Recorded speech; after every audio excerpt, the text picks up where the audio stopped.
మన తెలంగాణలో మొట్టమొదటి ఫ్యాక్టరీ అవుట్లెట్ మన ముకుంద జ్యువెలర్స్ లో లైట్ వెయిట్ ఆభరణాలు కలెక్షన్స్ ఎన్నెన్నో అన్ని జ్యువెలరీస్ పై VA కేవలం 2 to 12% మాత్రమే. విచ్చేయండి Mukunda jewellers. Big news Warangal జిల్లాలో ఇప్పుడు ఒక పొలం హాట్ టాపిక్ అయింది. ఎక్కడో సినిమాల్లో చూసే గుప్త నిధుల లంకి బిందెల కథ ఇప్పుడు చెన్నారావుపేట మండలం కోపాకులపాడులో రియాలిటీగా మారింది. వ్యవసాయ పొలాన్ని దున్నుతుండగా ఒక్కసారిగా పురాతన కాలం నాటి బంగారు ఆభరణాలు బయటపడడం ఇప్పుడు స్థానికంగా తీవ్ర కలకలం రేపుతోంది.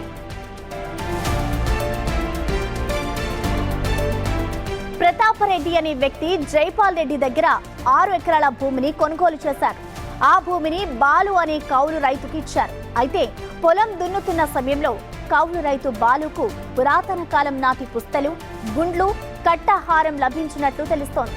లక్కీగా దొరికిన ఈ నిధిని కౌలు రైతు భూ యజమాని ప్రతాపరెడ్డి కలిసి సీక్రెట్ గా పంచుకున్నారనే టాక్ ప్రస్తుతం వైరల్ అవుతోంది.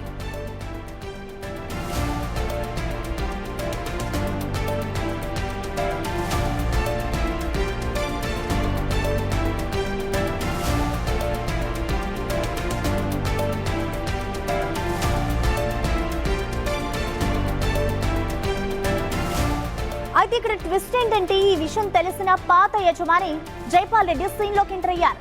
ఆ భూమిలో నిధులు ఉన్నాయి కాబట్టే నాకే చెందాలి అంటూ ఆయన పోలీసులను ఆశ్రయించడంతో ఈ గుట్టు కాస్త రచ్చకెక్కింది. గత 2 దశాబ్దాలుగా ఆ పొలంలో అప్పుడప్పుడు బంగారం దొరుకుతూనే ఉందని స్థానికులు చెప్పుకుంటున్నారు.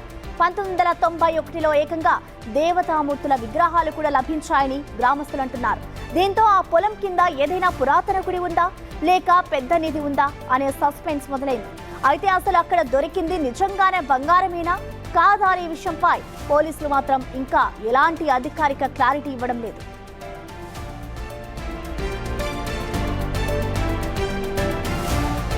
ఇప్పుడు కోపాకులపాడు గోల్డ్ పంచాయతీ ఎటు తేలనుంది? పొలంలో తవ్వకాలు జరిపితే మరిన్ని నిధులు బయటపడతాయా? చట్ట ప్రకారం నెక్స్ట్ అధికారులు ఏం చేయబోతున్నారు అనే ఉత్కంఠ రేపుతోంది.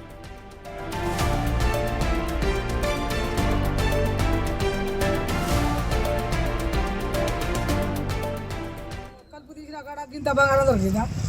దొరికేది లేదు, ఏం లేదు. అన్ని డూబ్ మాటలు.